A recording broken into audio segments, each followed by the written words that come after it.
1 साल पहले मैं मुल्तान से वापस लाहौर आने के लिए एक बस स्टॉप पर खड़ा था कि अचानक मुझे वहाँ एक रोती हुई लड़की दिखाई दी।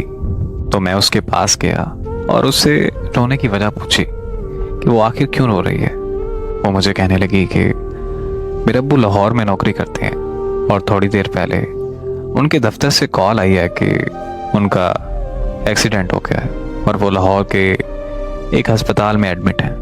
मैं लाहौर जाने के लिए पिछले 1 घंटे से बस का इंतज़ार कर रही हूँ, लेकिन कोई बस नहीं आ रही।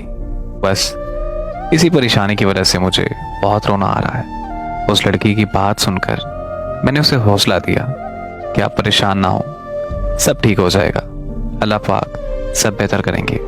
इतनी देर में बस आ गई और हम दोनों लाहौर के लिए निकल आए। मैं उसका ध्यान बटाने के लिए इधर उधर की बातें करता रहा और फिर लाहौर पहुंचते ही मैंने उसे अपना नंबर दिया और ये कहा कि अगर उसे किसी भी चीज़ की ज़रूरत हो तो वो मुझे कॉल कर सकती है।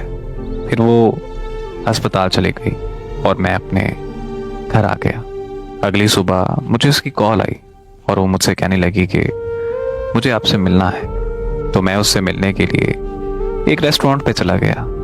वहाँ वो मुझे कहने लगी कि मुल्तान में मैंने आपसे एक झूठ बोला था।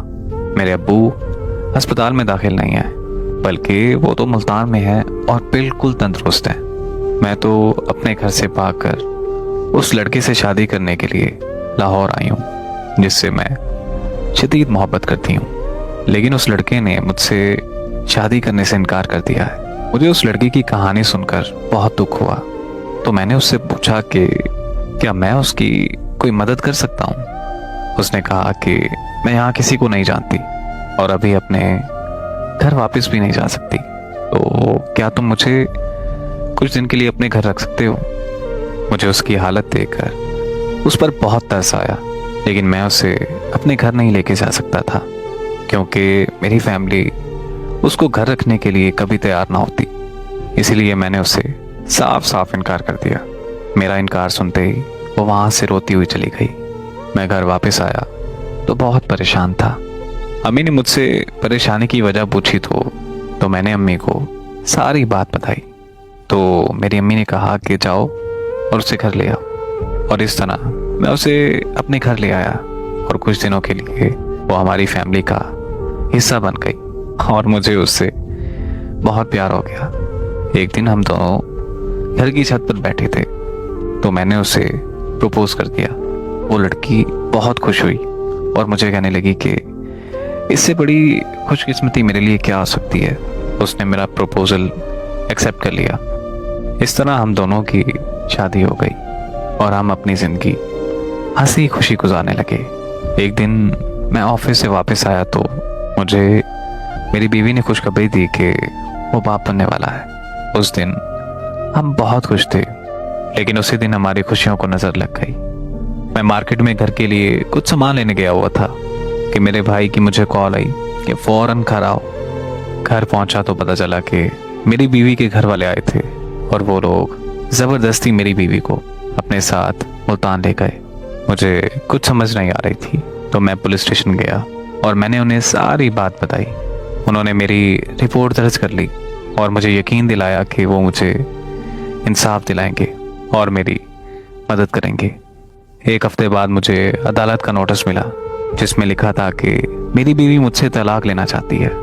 ये पढ़ते ही मैं उससे मिलने उसके घर मुल्तान चला गया, लेकिन उसके घर वालों ने मुझे उससे मिलने नहीं दिया। फिर मैं वापस घर आकर अदालत की तारीख का इंतज़ार करने लगा। उसे नहीं लेकर आए, बल्कि उन्होंने ये बोल दिया कि वो बीमार है और अदालत में पेश नहीं हो सकती।